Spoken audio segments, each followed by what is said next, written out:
Good evening. Good evening. I am Kimberly Holmes Ross, Evanston Cradle to Career, where we work with over 40 partner agencies and organizations in Evanston for a more fair and equitable Evanston, in hopes for and in quest for a more fair and equitable Evanston. Okay, I am producing and commentating.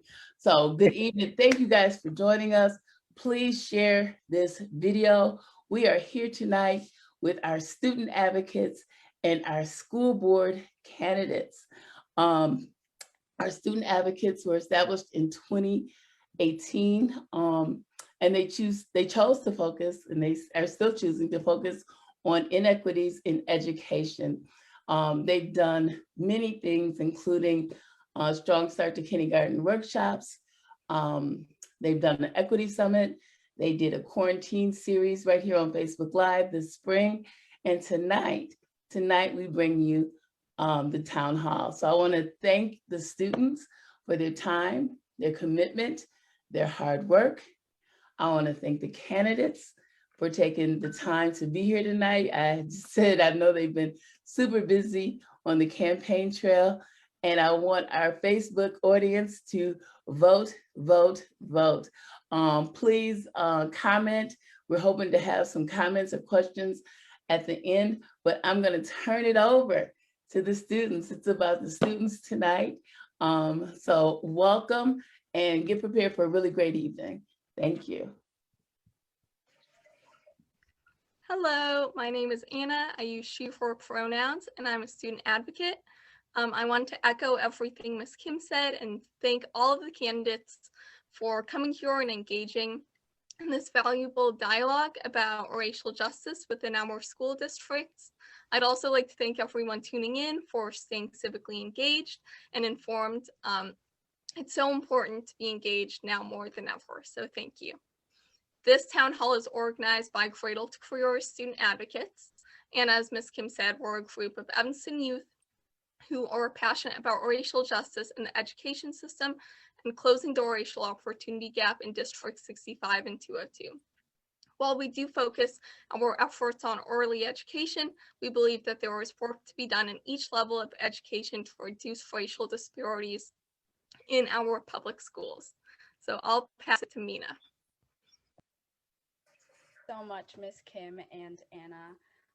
My name is Mina. I use she, her pronouns. I am a student advocate and a student at ETHS, and I'm so excited to be participating in this amazing event tonight.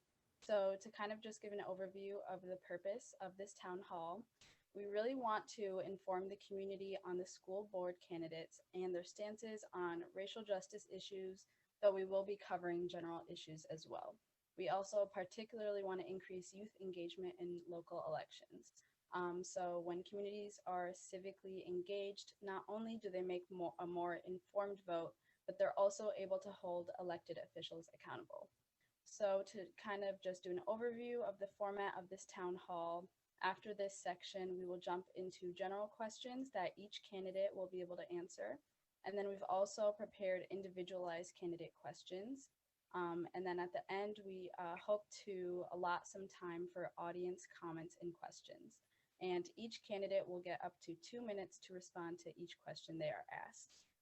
Before we jump into that, just want to make some time and see if there are any audience questions or comments before we get started.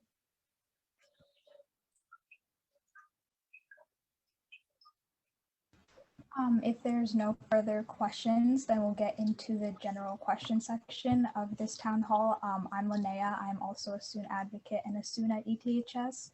And so I wanted to first just introduce the order for today. We'll be going through the candidates. So we will first be having Mubuyayi, then we will be having Weatherspoon, then Sue, fourth will be Lindsay Ryan, fifth will be Livingston, sixth will be Halpern, seventh will be Kim, and eighth will be Monsell.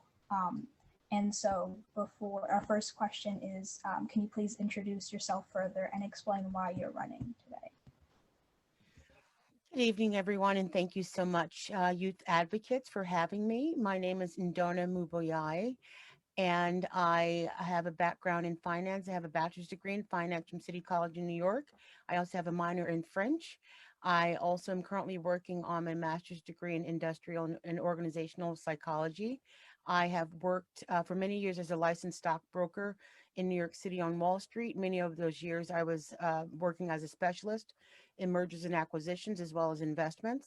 I also did the same type of work in Toronto, Canada, working on their Bay Street, which is the same as the Canadian Wall Street. And I've worked in community service for many, many years as well. I grew up in Evanston. I'm a fifth generation Evanstonian. And upon my return in Evanston in 2018, I founded an educational nonprofit. And I also have a grassroots organization called Our Village, the Black Evanstonians. It focuses on the issues in the Black community. I also was previously the president of the District 65 Bilingual Parent Advisory Committee, where I engaged with students and families from many different backgrounds. I also speak 4 different languages. And the reason why I decided to run for District 65 is because I noticed that there was an academic achievement gap with the Black and Brown students from the very beginning. I was engaging with the district from Superintendent Gorin to the former principal of Haven and a number of educators over the past 3 years attempting to address the academic achievement gap, the issue with many African Americans being placed in special education without the necessity, as well as the exclusion of emergent language learners. And I decided to run because I felt that I was an excellent candidate to be able to address those issues.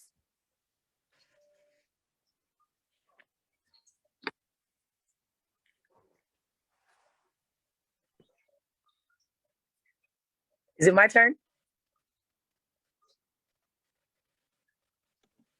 I'm getting some text from folks that they're not able to see the Facebook Live feed. I don't know if there's a tech issue. I just want to make sure you guys know on your end that folks are not able to see it. So before, or at least don't want to interrupt. I want everyone to hear everything that you all are saying. We're live. We're just running on the wrong page. You're working on it now. Thank you. Perfect. Thank you.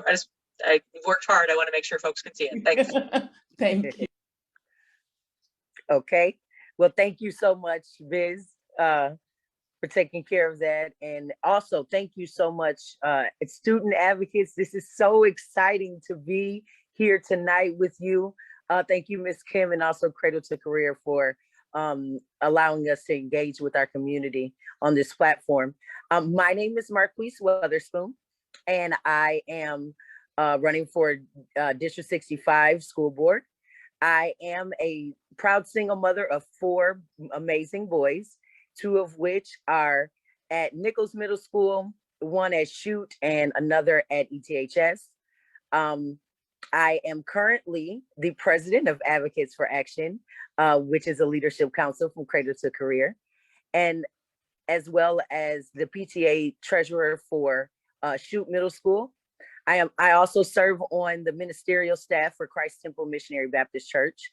I am a 3rd generation Evanstonian, where majority of my years were spent in the best ward, the best ward in town, which is our 5th ward.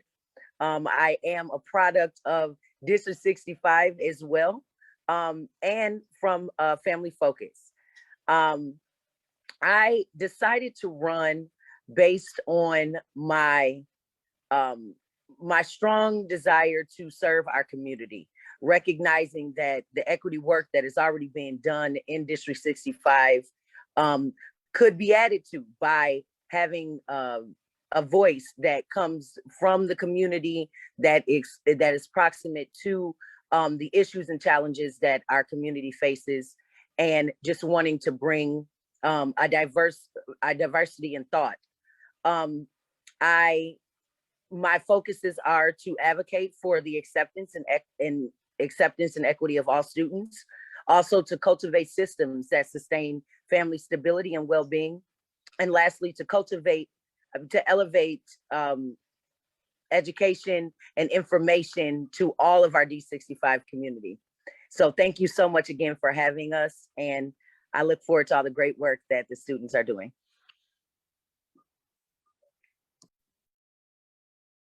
Good evening, everyone. My name is Donna Wang Su. I use she, her, hers pronouns. First of all, thank you so much to Student Advocates and Cradle to Career for hosting this. This is such a wonderful opportunity. I'm sorry for the background noise. My kids are crazy. And so I'm mother to a 3rd grader at Walker and a 6th grader at Chute. I was actually born in Evanston, not raised here though, to immigrant parents from Taiwan.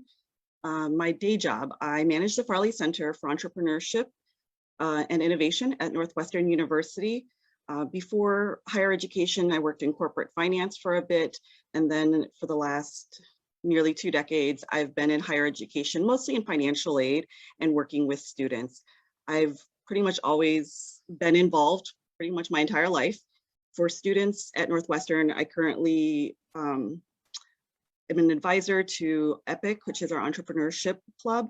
Also, I did serve on the Listening to Black Students Academic Advisor Committee and also advisor to a student artist mental health group as well. So both are very important to me. Outside of my day job, I also serve as president for the PTA Council. I also do enrichment for Walker PTA through the PTA Equity Project that 2 of our current board members, Suni and Biz, founded. I've been able to participate in that for the last year as well. I guess for me, I'm also very passionate about personal finance. Last year, I was an adjunct lecturer at Northwestern teaching startup finance for the gig economy.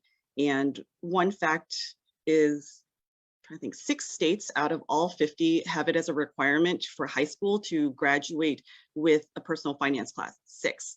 And 19 have it as a requirement as part of another class they have to take. So I believe strongly that we need to have our young adults well educated in personal finance. So I know that I've done workshops at Niles West around their credit scores, building it, what types of credit there are, and also budgeting. Potentially, I'm working with someone else to maybe bring it also to ETHS. Now for me, I'm running for District 65 board, partially because it felt like just a natural extension of what I currently do. I think that with Dr. Horton coming on as leadership, very excited for him and impressed by what he has done, especially with the Miracles framework. I also deeply respect the direction and equity that the current board has taken. And I think one of the reasons why I liked the idea of school board was because this is a team effort.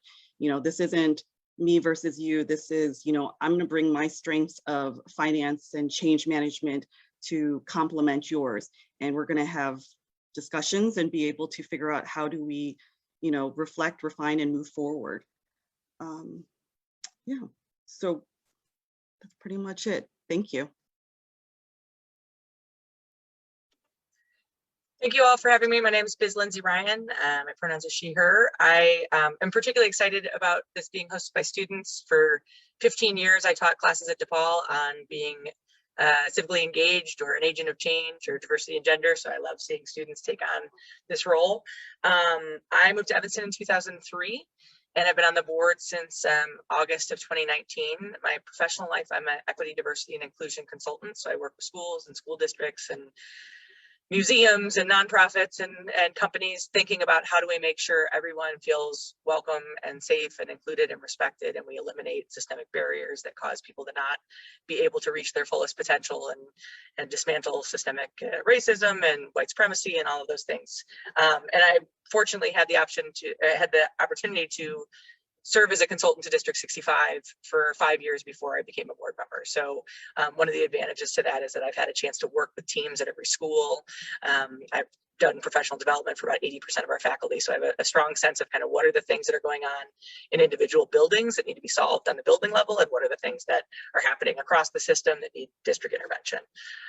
My wife and I have been together for 22 years, and I have a 6th grader at Chute and 2 5th graders at Dawes. And I'm passionate about kids. I am a softball coach and a basketball coach and a Girl Scout leader.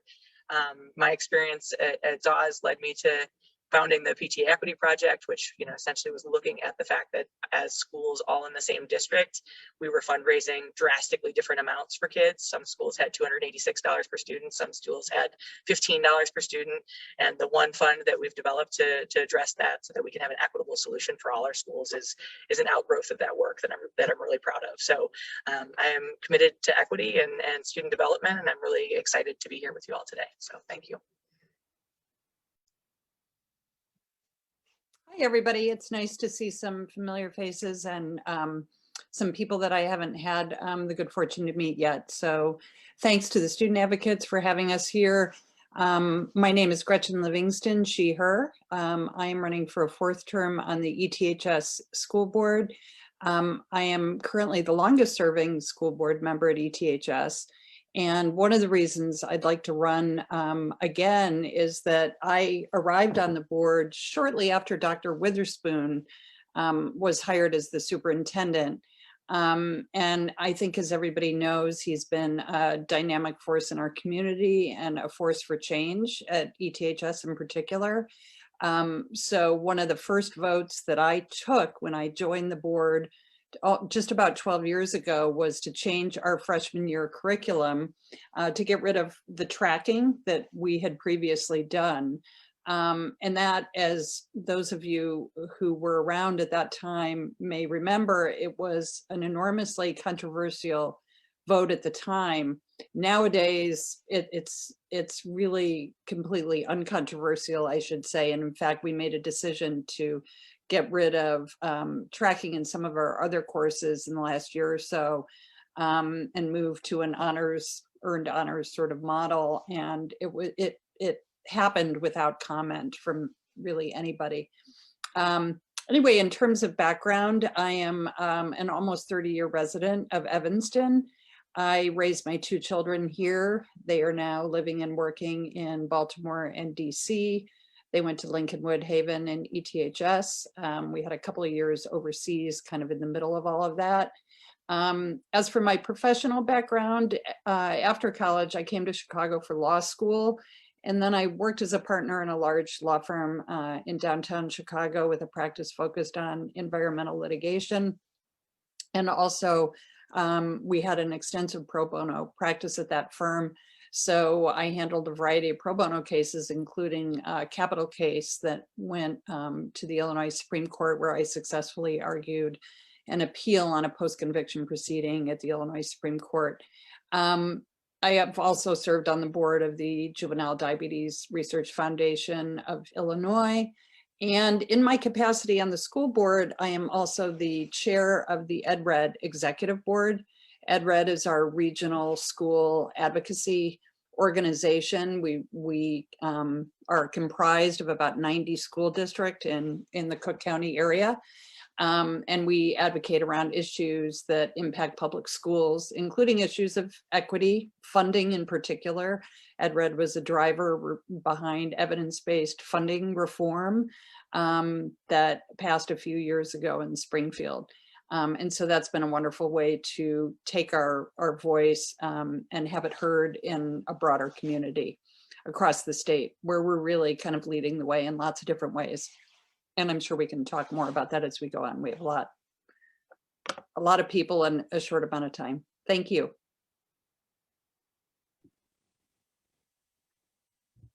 Hello, my name is Joey Halpern, and I am running for a 2nd term on the Evanston District 65 School Board. My pronouns are he, him, his. I am looking forward to a 2nd term on the board because the work is not done. 1 term is just not enough for policy change, for the actualization of policy to get to the classrooms where it impacts children and our community. And I'm really excited about the road ahead with a new superintendent who's got an energy and an enthusiasm to move forward on our equity journey and raising the expectations for all of us, adults in our community, but also our children, without regard for whether or not we have to knock through some walls to get there. Because if it's on behalf of kids, it's right. And by way of experience in this community, I've lived here about 35 years. I'm a product of District 65, attending Timber Ridge, which was before Bessie Roads existed, Walker School, Chute, and ETHS, where I also met my wife. We have 4 children who currently attend Walker and Chute Middle School, with one who's in the pre-K system right now. And by day, I am an elementary school principal. I have been a principal now for the past, now about 15 years. Done so in Skokie and in Highland Park. Both of those places earned great recognition for achievement of success with students. A long time ago, earning an Illinois Spotlight Award at Edison School in Skokie.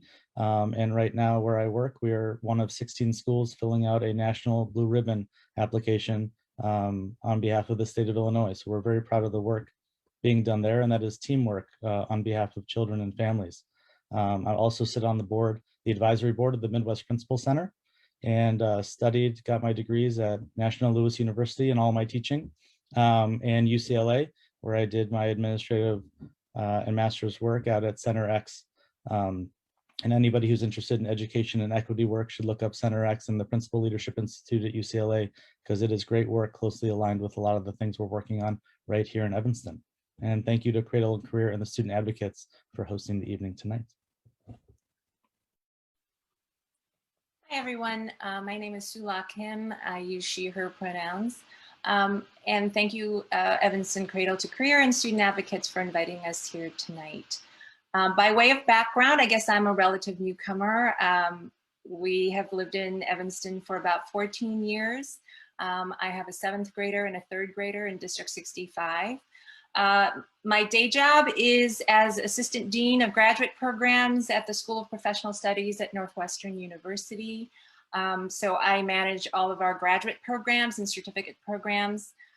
So my expertise is in curriculum development, faculty development, new program development, budgeting, etc. But I have spent my career in higher education. I started out as a writing and literature teacher, and I miss the classroom very much. And I am passionate about education because I believe in its transformative power and its ability to really tap into the potential of every learner. And that's very important to me. And I am running for school board for a full term. I was appointed after a vacancy in the spring, right before the pandemic hit, and right before Dr. Horton started his tenure as the new superintendent. And I'm running because I feel like we're at a really pivotal moment in our school system, and we can make systemic change. I was reading this post by artist and writer Teju Cole, and he talks about systemic racism. He says, we call it systemic racism not because people have a meeting to declare it's racism time. We call it systemic racism because it shows up in the systems that sustain a given society. And then he quotes operational research theorist Stafford Beer, that the purpose of a system is what it does. This very simple formulation. So if a school system has an opportunity gap that's existed for decades, that is what the system does. That is the purpose of the system. So then we have to really reflect on how is it that it came to be? How was it constructed and for whom?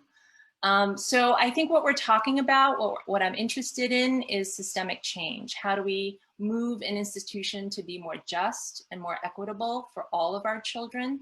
And that takes a lot of work. And I think it sometimes scares people because change is difficult and we sometimes think we are losing things. But I truly believe that when we build a more just and equitable school system, all of our children will thrive. And I would like to see that in my time, in the time that my children are in the school system, and even after. I would like to build a system where every child thrives. And I hope to help make that happen. Thank you.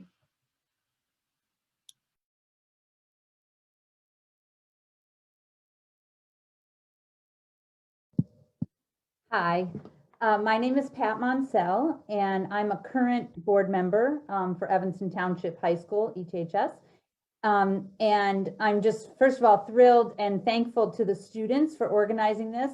ETH students are awesome. And so we're really grateful to you for doing this tonight. While I'm not a wild kit myself personally, I moved here about 20 years ago. I live in a house full of wild kits. My husband graduated from ETHS, as did both my son and daughter. So I had to go on the school board to sort of join the family in that wild kit experience. But seriously, I love ETHS and the work that we're doing to really build a systemic equity platform within the school, and really a culture that is steeped in equity. And that's what we're doing. We have so much more work to do, but I think it is work that we have made progress on, and I'm thrilled to be a part of that in any small way and to champion it going forward. I've been very involved in the community since I moved here. I was PTA co-president of Kingsley.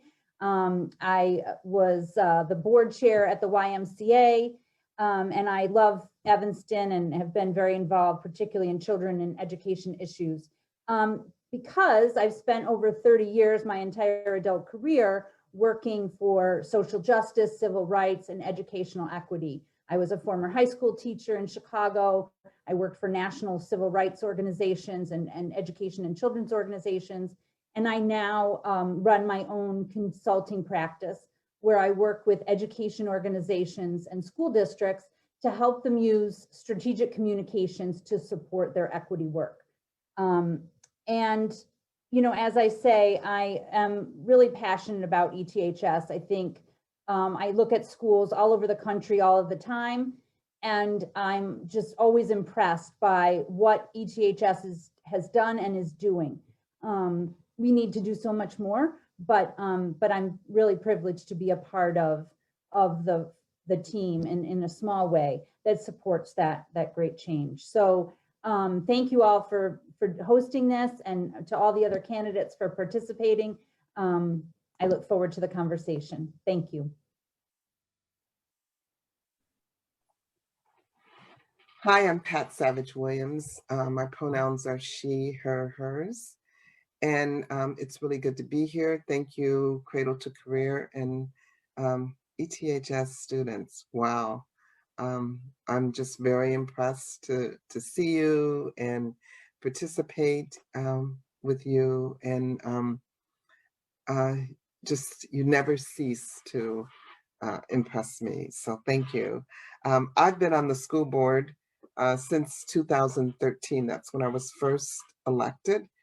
And I have to say that it is one of the most challenging yet gratifying experiences that I've had. I never thought that I would serve my community this way, but it's really been good. I think ETHS, I am so deeply impressed by the equity work that ETHS is doing. When I came on the school board, I think Gretchen mentioned some of the early work that ETHS was doing regarding tracking. And I came on as a result of being on an ad hoc committee to look at that and talk about that.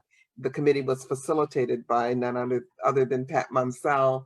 So I feel like we all have our part in the beginning of this work, and it just makes sense for us to still be here together in this effort. And as you know, this is a long-term, if not lifelong, effort to really look at racial disparities and just disparities in general in our country and in our society. And I think what this past year has done is highlighted those disparities more than ever. And it just keeps highlighting more, there's more happening. Even the recent shootings just continue to highlight yet another example of the racial disparities, the hate that is so prevalent in our country. And it just makes me even more determined to do this work. and I am committed to it. I will always give everything I have, and always talk about my story, share my story, listen to others' stories, because I believe that everybody has a perspective worth hearing and worth listening to. And we all learn from each other as we share our perspectives. Personally, I have two young adult girls. They like to call themselves young adults and not girls, so drop that term. In their 20s, and both ETHS graduates. They've done very well. They're extremely supportive of my work. It's really nice having these young adults to talk to about this work.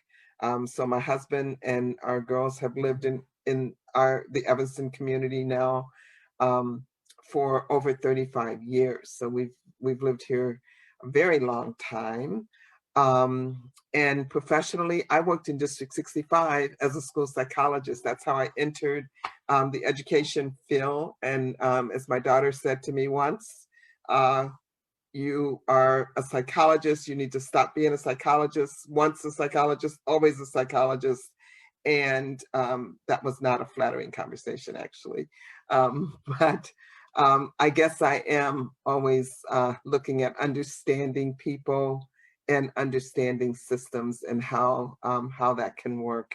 I feel like the work of the school board is probably the most important work in our community because we are working with students who will shape our future. And I really believe that including students and having students provide opportunities to hear their voice and to be a part of the work that we do really just empowers students and really gets us to a place where we can all have hope for what is to come. And it is really important these days to find those areas, those pieces of hope to hold on to so that we can encourage each other and encourage ourselves. So once again, thank you for this opportunity to be here. I'm really happy to be here and just look forward to the rest of the evening. Okay, is that everyone for our introductions? I just want to interrupt for a minute. We had some technical difficulties. We are up and running. We've been up and running, but we're on a different page. Our organization page has some difficulties. Please let people know we are up and running on Evanston Cradle to Career. Please take a moment, candidates and students, and share the video. And it is recorded, but it is a live video that you can go back. You missed this, some of the introductions if people are just joining us, but we have some great stuff in store. Thank you. Hi, I'm just gonna give myself a quick introduction. I'm Meg, I use she, her pronouns. I'm a sophomore and I'm a student advocate. And moving on to the second question, what policy initiatives do you have in mind to address the opportunity gap in Evanston public schools?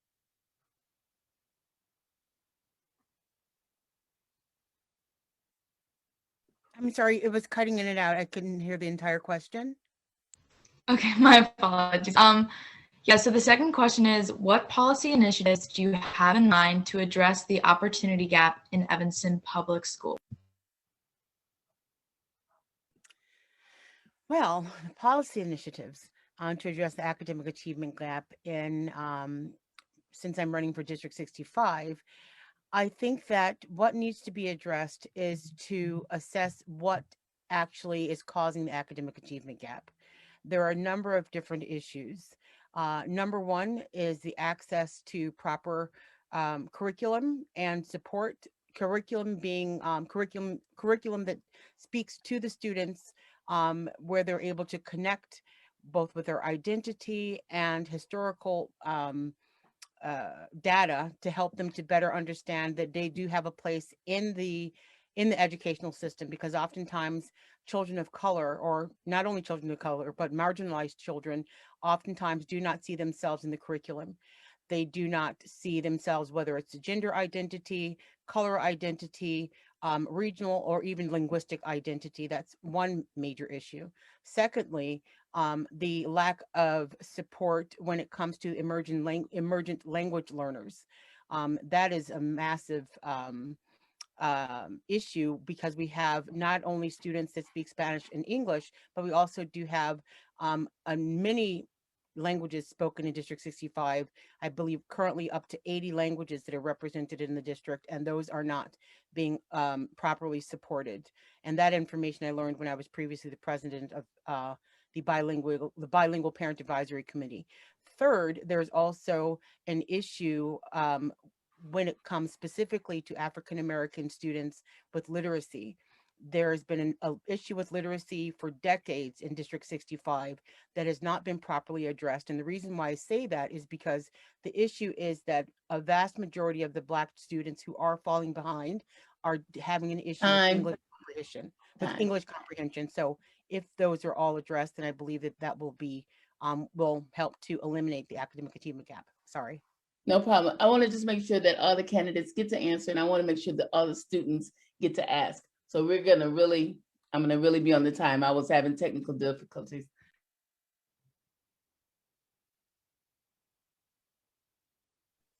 Okay, we need somebody to guide us on who's next. Tiana or somebody can just guide us on who's next so we can keep rolling. We want to make sure we release people to their evenings.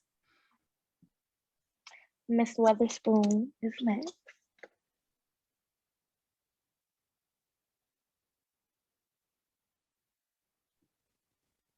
You're muted, Marquise. Thanks, Joey. So thank you so much for that question. And so my main focus and issue that I see, one coming in with a child in special education, in that particular area, what I would say would need to be more supports for the children in special education, and providing more literacy specialists, and just ensuring that they are reading and writing at their grade level. And then for children as a whole, I do believe that District 65 is on the right trail to getting this corrected, as they implemented the Algebra for All program. As long as we continue to engage our children and challenge them, I think that as we become more engaged with our children and understand them better, we can be able to understand how to help them better. And then again, obviously, for our children of color, it is a crucial priority to have more educators that look like them in the building, to have a diverse group of educators to be able to relate to the issues and challenges that they have in education. Time. So.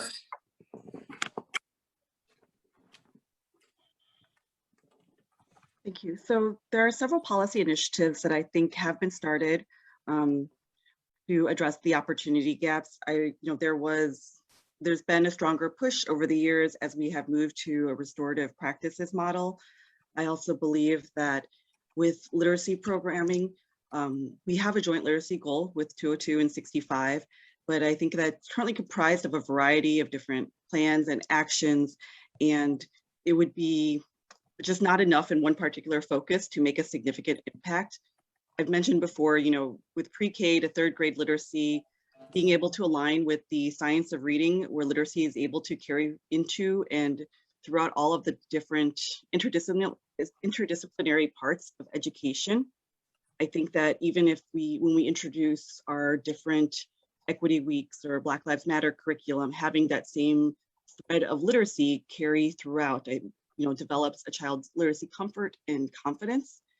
I also think that there's different phases throughout a student's time within District 65, where there's many opportunities. Not every student comes in at the pre-K or K level. So I think, early childhood focuses on that school preparedness, which then leads to the transition of elementary school. I'm going to try something new this time and give you I think there's multiple interventions, and I always highlight 8, and I never get through all 8. So I'm going to list the 8, and then I'll try to tell you more about them. The first is early childhood investment, which is something we've been doing and having great success with. Diversifying our workforce. Relationship building, the relationships between adults and students in the building is critical, and students with other students. Reducing emotional safety threats, making sure that we shift, our shifts to restorative practices, our shifts about how people are treated as inherently innocent or inherently suspect in our building, changing our relationship with SROs, rigorous instruction, revamping our social studies so that our curriculum reflects students and encourages students to be independent learners and critical thinkers that take risks, significant shifts in our curriculum, addressing the disparities, the racial disparities in our special education program, and having program alignment where every kid can get the things that they need at a neighborhood school. We have to have a 5th ward school. We have to have the kids getting what they need in the building that is part of their community. So I think those are all things that we have been making some investments in, and we're starting to see some success from. There is no magic bullet on opportunity gap, but it is something we have to continue to invest in, and we don't want to take our foot off the gas by changing direction in the middle of this process. Our board is committed to making sure that we're continuing to invest and analyzing data and making sure that every kid feels like they belong and they're loved and celebrated in every building every single day. Belongingness is a key part of the research about academic success. And so we have to address the relationship pieces and the community pieces in tandem with the curriculum to make sure every student gets to thrive and have the best academic experience possible. Hi, I'm going to try and focus on just a couple of things. Number one, as a couple people have mentioned, is the joint literacy goal between District 65 and 202. I was board president at the time we adopted that goal, quite a while ago, actually. We struggled mightily for quite a long time to come up with a way to measure progress towards that goal. And at our last joint school board meeting, we were actually presented with an approach to being able to track progress towards meeting that goal. That's become, frankly, even more critical because increased numbers of students have been coming from District 65 to 202 who are struggling to read. So at a policy level, that goal and how we measure it so that we can hold ourselves accountable for the progress or lack thereof is really critical. The programming work is really the work of the administrators within the district, but I can speak to some of the things at ETHS that are going on, like we have this new reading lab and we've gotten some funding from the ETHS Foundation around that. And there are all sorts of efforts within the school. I think we talked at the joint board meeting also about the sort of hyper-focused, almost one-on-one tutoring going on with targeted students. And that's yielded some really, really positive results. But when we're talking about policy, it would also be, I would be remiss not to mention what's happening at the state level.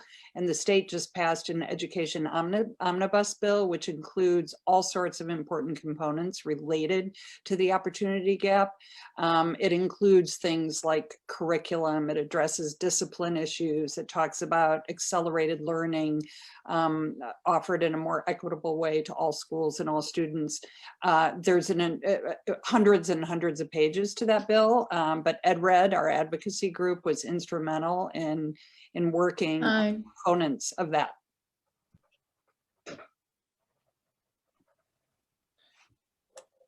You're going to hear some motifs because there's a lot that's been happening that's been good that needs building on. Biz's 8 items that she listed are right there. Gretchen was getting into the details of the omnibus bill. That's 430 pages, not even a couple hundred, but lots of great things there. On a policy level, to the question, specific policy initiatives, we know, right, administrators do the work of the programming, but as a board, we can initiate policy to make sure that we don't wait 3 decades to update programs and the research aligned to those programs that tell us that we can intervene on an earlier level, on a foundational skill level, to change the trajectory of young readers. But to engage kids in reading, to get them excited about it, requires a diverse teaching force, an excited teaching force that knows how to have a social emotional connection to the children. And that's about rapport and community. And I don't know about you, but after 30 minutes on a school bus, I'm not as available for learning as I would be if I could walk down the block to my home school as well. So certainly neighborhood schooling is an important thing. You know, we've done a lot of work recently within the past months. We changed the accelerated math plans within District 65. That's because that's a good research-based strategy for all students, both the students that need the opportunity to learn and a longer runway to learn those skills, but it's also great for the students who need to accelerate and have a higher ceiling of learning. You know, what it requires is, again, engagement by a teacher to facilitate that learning rather than sorting kids by their skill level and letting the content be the driver of connection. And we want to replace the content as the driver of connection with a human connection that kind of sows the seeds of connectedness within our community. And we have to start that from infancy all the way through our school system, through the high school. And again, the joint literacy goal is something that's supposed to touch on those things and monitor it in some way that's challenging for us to do as boards, but we're working on it. So I think Biz and Joey mentioned a lot of the items that we are working on that I also fully support in terms of a policy level, but I'll touch on one big policy thing that was done before I joined the board, but I think is hugely important, is the idea of using a racial equity impact assessment tool when we're assessing all of our activities and policies, frankly, right? To have the questions of who is included, who is excluded, you know, who does this serve, who does this leave out, what are the exclusionary barriers that this policy may introduce. So I think having that kind of lens around everything we do is a crucial policy change. And that affects all of the things that my colleagues have talked about tonight. But one of the things that I was excited about in hearing about the recent special education report, the early childhood report, and the multilingual student report is this move toward a more collaborative and collectivist model of doing curriculum revisions, faculty development, instruction, you know, special education supports and interventions. I think that's incredibly crucial, right? Teachers need to have constant feedback and collaboration in order to improve. So as Joey said, the literature is clear: relationships, high expectations, and a culture of continuous improvement. That's how you implement policy and make it effective. So those are the things I support. Thanks. So my view is that, and what ETHS is doing, is we have to dig in. And I think of it like peeling an onion. We have to look at every policy, every practice, our curriculum, our instruction, and peel it back and figure out, using our equity lens and our educator lens, what is the best way to do this? How is it currently being done? How are people being impacted by the way it's being done, and how can that be different? So every year, the administration takes the pilot and the student handbook and goes through policies and looks at them through that lens and looks at the level of detail of how is this impacting our students? How is this impacting all of our students, but particularly students of color, special ed students, et cetera. So really digging in. It's funny, Gretchen, Pat, and I make up the policy committee of the board. So we review all the policies that currently exist and look at any changes that need to be made to support the district and to support the students.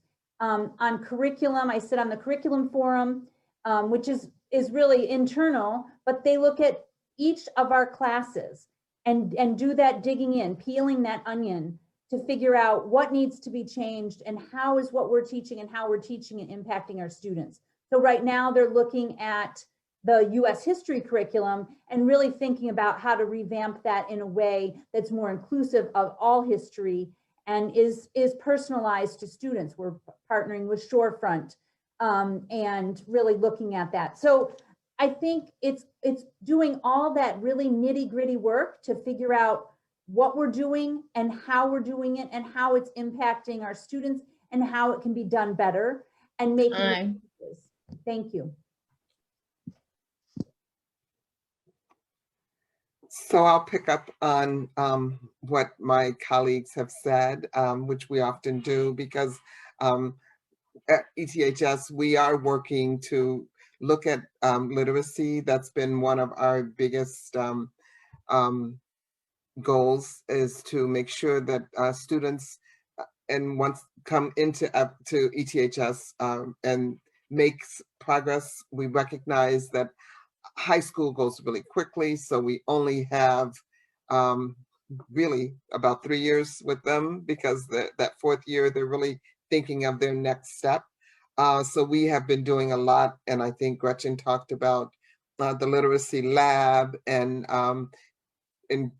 we've partnered with Northeastern so that many of our teachers, no matter what department that they're in, earn a reading specialist degree so that they can support students in reading. So that's been really helpful. So recognizing that is necessary.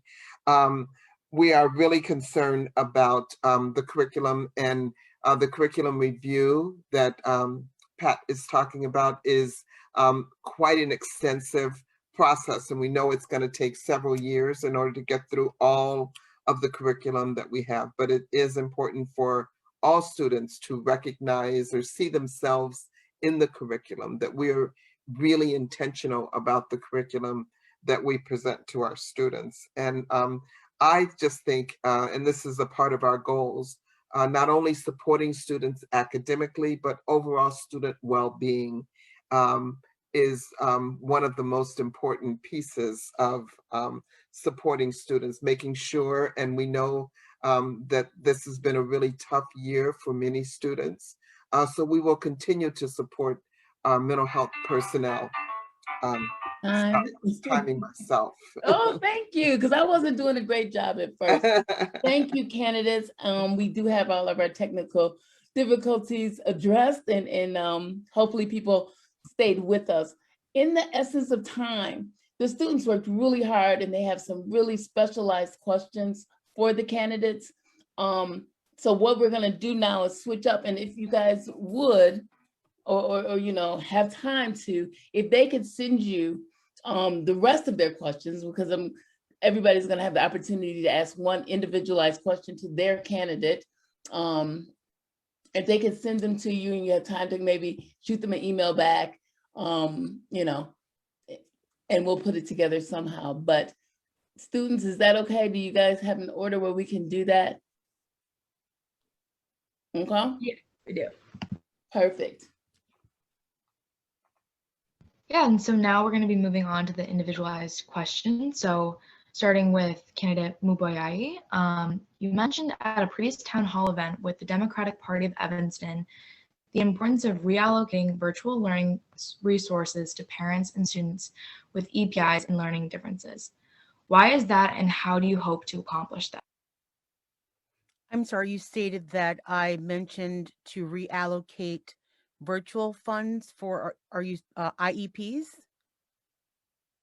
Yes. I'm sorry, could you repeat the question? Of course. So you mentioned at a previous town hall event that with the Democratic Party of Evanston that the importance of reallocating virtual learning resources to parents and students with EPIs and learning differences. So why is that, and how do you hope to accomplish that with your position? I believe when I was speaking about the allocation of funds, that had more to do not necessarily with specific to virtual learning, but a number of different things that are currently taking place at the district in regards to spending. I think it was in regards to the budget deficit. I do believe that when I did speak about virtual learning, I did speak about there are some issues with certain families where there might be issues with internet service where it's intermittent, meaning that it can go in and out. Not necessarily that any money should be moved around, but to provide more access to families that had issues with steady internet service. And for anyone that had an IEP, you know, aside from dealing with the virtual learning, I definitely do believe that added support needs to be provided for those families, but it wasn't in in reference to reallocating any funds.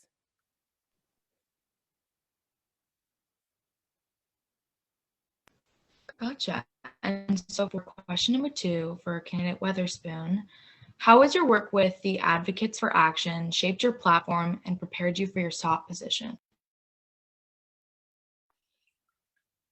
Thank you for the question.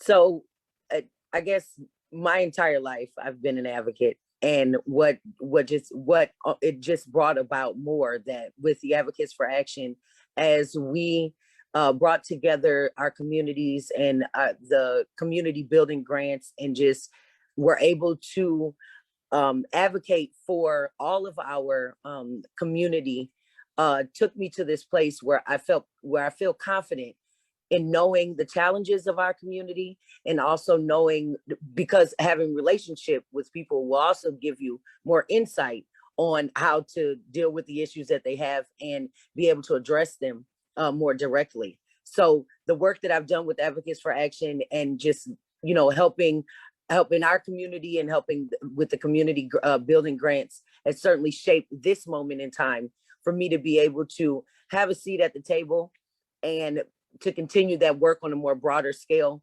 to not just advocate for different wards, but for all of our children, because deeply in my heart, that is where my most concern is. Thank you.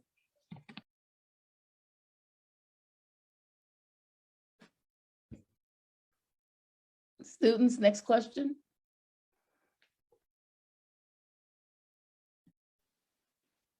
Okay, this is for candidate Sue. Has your experience being a mother of school-age children during the lockdown changed your position on any specific issues? If so, why? Wow.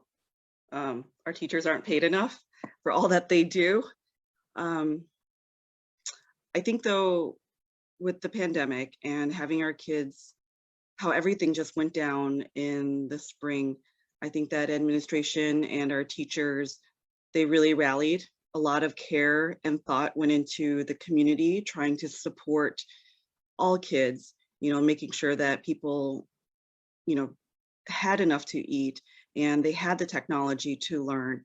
And, you know, over the summer, that was a big focus on the task force that, candidate Halpern and I both served on, making sure that our students were taken care of and their families were taken care of too. And I think that that's reflective in how we have like the free lunch programs that are available to all kids.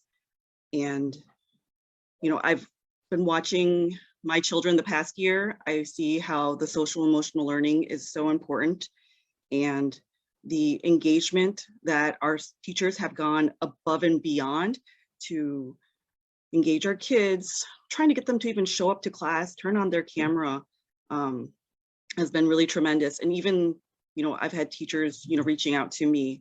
So there's just so much that I think I've learned, been humbled by, also trying to juggle, you know, my day job and also being a teacher parent at home.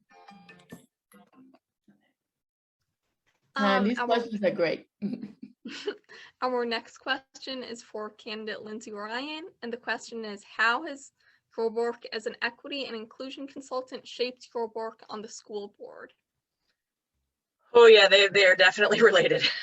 You know, for me, it has always been a process to figure out kind of where my time and talents can be best utilized. And that's, I evolved through a bunch of different jobs through higher education and working with students, and kept honing over time kind of what my calling is. And my calling is to teach. And so that's why I'm a consultant. It's to use my experience. I came from a great deal of privilege, went to boarding school, and I understand that like sometimes we are socialized into a worldview that just isn't the truth, and it's limited in our scope. And so I believe people can grow and change and can expand what they know. So I don't look at anything in our school district as like, this is where it is and that's the only place it can be. I look at everything as a growth opportunity and potential, and believe in people, maybe it's being raised a Cubs fan. I believe in working towards something you may never see in your lifetime, because it's the right thing to do. And I think part of being on the school board for me is that, like, the work that we're doing is probably not going to be done in time to have an impact on my kids. So it's not for my children, but the experience I have with my children makes me committed to that. This is what all kids should get. All kids should thrive. All kids should be celebrated. And so I, take the kind of systems knowledge I have and the work on how to move people and how to grow people for my professional work, and then really think about, okay, how do we systematize and operationalize all of this equity work and embed it in our system? Thank you so much. And the next question is for candidate Livingston. Seeing as you've served on the school board in the past, what is one thing you learned during your last term? During this, just the last term, not my entire term. You can take it as you will, if you have whichever one you want. What have I learned? I would have to say nothing truly has really surprised me during my term. I think I had a pretty good sense of what I was walking into. I'd lived in Evanston long enough to witness all the good, the bad, and the ugly. I think that, one thing that surprised me is how amazing it is that when we get momentum around a good idea, what can first appear so shocking and disturbing to people. And I go back to that, the changes in our freshman year, where every incoming freshman who's reading at grade level is now in the same humanities courses together. And it caused such an uproar when it was introduced at the beginning of my very first term 12 years ago, almost exactly 12 years ago. And to go from that to a situation where people didn't even blink an eye or make a comment about broadening that kind of change to our other courses. I mean, it's not that I'm surprised by it, but I've appreciated being around long enough to see that change over time. From the drafting, I drafted our first equity statement with Mary Wilkerson when she served on the board. Again, that was probably about 11 years ago. And to come from that to now having, equity be the center of everything we do. We're not done yet, but it's rewarding to see that. Thank you. So the next question is for candidate Halpern, and it is in an Atlantic article. You mentioned being a proponent of Black Lives Matter curriculum in District 65. So as a school board member with this vantage point, how would you address some of the community's concerns that such curricula would limit opportunities for other viewpoints? So the quote obviously was the part of the conversation that the author took from what I gave him, which wasn't the entirety of the context. Part of what I also shared that I'm happy to share here is that I think schools have become all too apolitical. And if we're going to have engaged citizens and we want students to be active and to think critically and to form their own opinions and judgments and be able to defend them, then we have to risk politicism within the school experience. And that doesn't mean teachers imposing viewpoints. That means presenting topics that are intriguing. That means presenting content that riles for debate. And I'm all for that in a school setting that gives the opportunity for various perspectives and various positions to be held, so long as people can think critically about them and defend them and do so in a safe setting. And that's my stance when it comes to the Black Lives Matter curriculum in schools. That's the same stance I took 4 years ago when in my liberal elementary school nook, our students watched a president that many people didn't favor deliver a State of the Union address. And it's important for kids to have those experiences and to do so safely. Thank you so much. So the next question is for candidate Kim. How would your experience as a longtime educator familiar with different types of student bodies allow you to continue making inclusive and sound decisions with regards to District 65?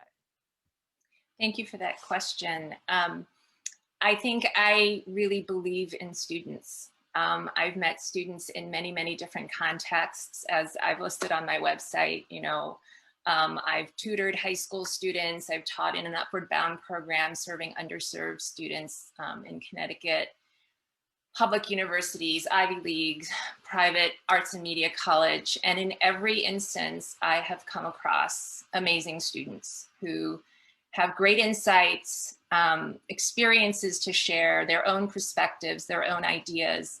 And my job I saw as encouraging them to be vulnerable enough to learn as much as they could and to tap into their strengths and to not be afraid to maybe make mistakes and try again, because that's the essence of learning. And I think it's built on trust and relationships. I think the moments when I have not been able to establish trust with a student is when I feel like they haven't learned as much as I wish they could have learned. So I think the relationship between the teacher and the learner is so crucial, and I think that's what we need to support throughout. And I think when, yeah, I feel like that is so crucial, and that is the culture and climate aspect that I think our board is working on, that Dr. Horton has focused on, that I'm really happy we are working on, because that we need to create a culture where students can approach the world with curiosity and not judgment, and that means we have to approach our students with curiosity and not judgment. Thank you. Thank you. The next question is for candidate Monsell. How is your position as principal of M2 Communications Consulting and experience as a teacher at Chicago High School influenced your work as a current board member? Thank you. So as a teacher in high school, I worked in Washington in advocacy organizations, civil rights organizations, prior to coming here and going to Northwestern, getting my master's and my teaching certificate. And then I taught in Chicago. And my experience as an advocate, but certainly as a teacher, just was a glaring education, my own education of what systemic racism does to individual schools and individual students. And it was my way of getting, I knew that as an advocate, I knew the policy level, I worked in big organizations in DC, but being a teacher showed me it really upfront and personal. In terms of my current work with M² Communications, I work with school districts that are trying to move their equity work. But one of the big pieces of that, obviously you have to be doing the work, but then you really need to engage people and you need to help people, bring people along. And I support the work that they do through communications. I think all of that informs, and everything I've done for the last 30 plus years has informed my work at ETHS. Sorry, thank you. Thank you. And for the last individualized question is for candidate Williams. Seeing as you are the current board president, what changes have been made under your leadership, and how would you continue using your position to address racial inequities in the classroom and in the greater Evanston area? So thank you for that question. So as board president, it's important for me to be in communication with the administration and with other board members to kind of make sure that the connection is present and the communication is happening around issues of equity.